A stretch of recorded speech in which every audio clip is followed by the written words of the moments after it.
کیا آپ نے کبھی سوچا ہے کہ پاکستان میں گدوں کی اتنی بڑی تعداد آخر استعمال کہاں ہوتی ہے اور کیوں اچانک اس کا ذکر خبروں میں بڑھ گیا ہے؟ کیا حکومت پاکستان نے گدوں کا گوشت بیچنے کی اجازت دے دی ہے؟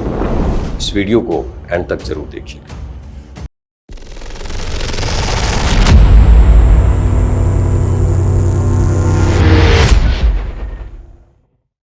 ناظرین، حقیقت یہ ہے کہ پاکستان دنیا کے ان ممالک میں شامل ہے جہاں گدوں کی تعداد کافی زیادہ ہے۔ پچھلے کچھ سالوں میں ان سے جڑی ایکسپورٹ انڈسٹری پر خاصی توجہ دی جا رہی ہے۔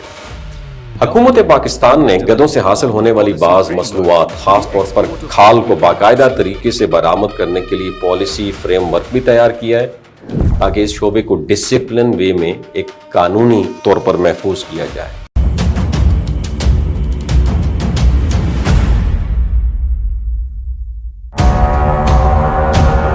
یہ بات بھی سمجھنا ضروری ہے کہ گدے کا گوشت پاکستان میں عام عوام کے لیے نہ تو فروخت کیا جاتا ہے اور نہ ہی یہ ہماری خوراک کا حصہ ہے۔ اس حوالے سے بھی سخت قوانین موجود ہیں، اور اگر کہیں غیر قانونی طور پر اس کی فروخت ہو تو اس کے خلاف کارروائی بھی کی جاتی ہے۔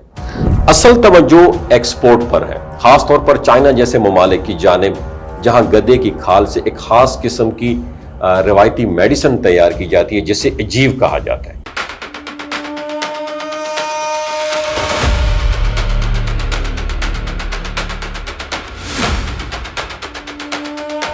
یہ جو عجیب ہے نا، اس کی روایتی میڈیسن میں، چائنا کی جو روایتی میڈیسن، اس میں ایک اہم جزو سمجھا جاتا ہے۔ This medicine is used in traditional Chinese medicine and is considered useful for problems such as weakness. اسے خون کی کمی، کمزوری اور دیگر مسائل کے علاج کے لیے استعمال کیا جاتا ہے، اور اسی وجہ سے چائنا میں گدوں کی کھال کی ڈیمانڈ کافی زیادہ ہے۔ چونکہ چائنا میں خود گدوں کی تعداد کم ہو رہی ہے، اس لیے وہ دوسرے ممالک سے یہ را مٹیریل، خام مال حاصل کرتے ہیں، جس میں پاکستان بھی شامل ہے۔ اور پاکستان میں کچھ نجی اور غیر ملکی کمپنیوں نے اس شعبے میں دلچسپی ظاہر کی ہے اور انویسٹمنٹ بھی کی ہے۔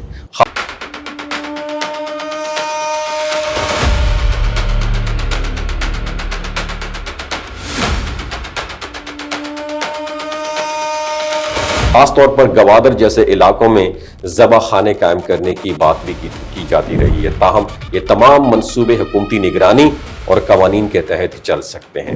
ان کا مقصد یہ ہوتا ہے کہ جانوروں کی ہینڈلنگ، ذبح اور ایکسپورٹ کے عمل کو انٹرنیشنل لیول کے مطابق رکھا جائے، اور یہ بات بھی بہت اہم ہے، حکومت اس بات کو یقینی بنانے کی کوشش کرتی ہے کہ کسی بھی جانور کے ساتھ غیر انسانی سلوک نہ ہو، اور تمام پروسیسنگ قانونی اور ویٹرنری اصولوں کے مطابق۔ اور اس کے ساتھ ساتھ ایکسپورٹ سے حاصل ہونے والی زرعی مبادلہ ملک کی معیشت میں اضافہ بھی کرتا ہے، جو کہ ایک پازیٹیو امپیکٹ اس پر پڑتا ہے۔ اس کے علاوہ گدے کی چربی بیوٹی پروڈکٹس میں بھی استعمال کی جاتی ہے۔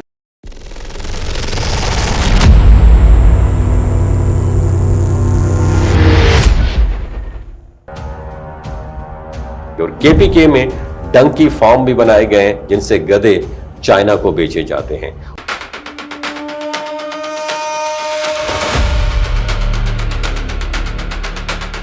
اور آخر میں یہ بھی کہا جا سکتا ہے کہ پاکستان میں گدوں سے متعلق انڈسٹری کا مقصد مقامی استعمال نہیں ہے، بلکہ بین الاقوامی مارکیٹ کی ضروریات کو پورا کرنا ہوتا ہے، اور حکومت کی پالیسی کا مقصد اس شعبے کو ڈسپلن کرنا، غیر قانونی سرگرمیوں کو روکنا اور معیشت کو فائدہ پہنچانا ہے۔ اب سوال یہ پیدا ہوتا ہے، کیا پاکستان کو اس طرح کی ایکسپورٹ انڈسٹری کو مزید فروغ دینا چاہیے یا ہمیں اپنی ترجیحات کسی اور ڈائریکشن میں رکھنی چاہیے؟